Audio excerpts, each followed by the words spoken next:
All right, if you're a company director in India, you're gonna want to listen up. We're about to dive into something called ROC compliance. Now, I know, it sounds a bit dry, but trust me, getting this wrong can be an absolute disaster for your company and for you personally. Let's just start with how high the stakes really are. I mean, think about this for a second. Could the company you've poured your heart and soul into just vanish from a legal standpoint? It sounds like something out of a movie, right? But the answer is, shockingly, yes. And it often happens because of a few simple, missed paperwork deadlines. So, it really boils down to two massive risks we need to talk about today.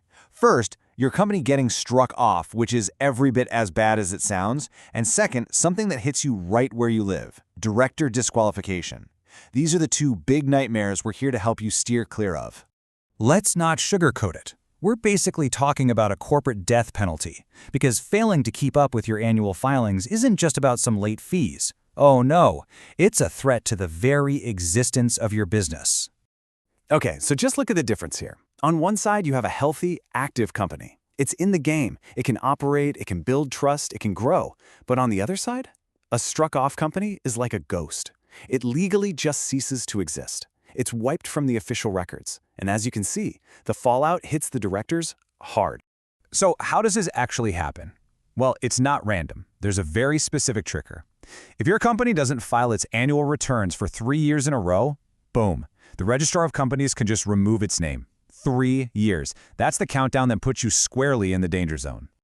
And this is where it gets really personal.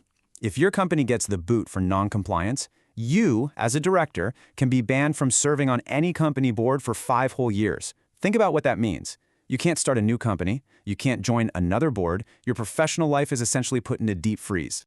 Okay, enough of the scary stuff. Let's talk about the solution. How do you avoid all this? Well, it comes down to your annual compliance checklist.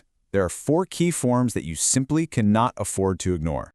Let's quickly break this down. First up, DIR-3 KYC. That's your personal check-in. Miss it, and your director ID number gets shut down. Plus, you're hit with a 5,000 rupee fee. Easy to avoid.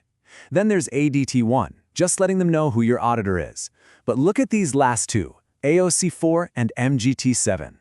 This is where the real pain can start.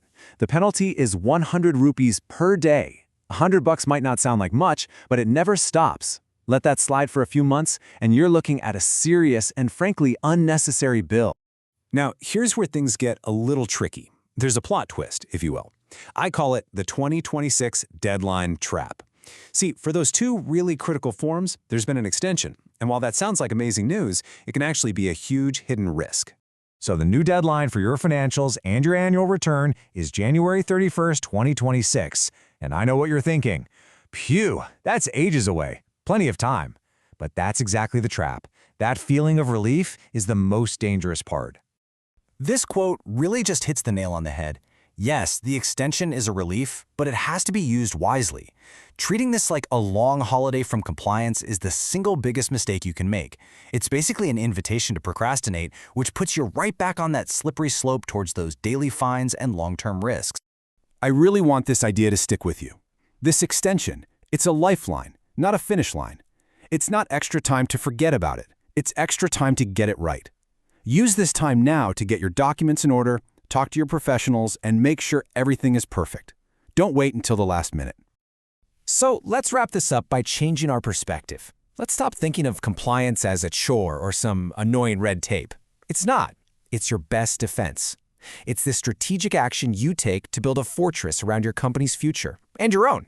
Every time you file on time, you're actually doing 3 incredibly important things. 1, you're keeping the lights on, legally speaking.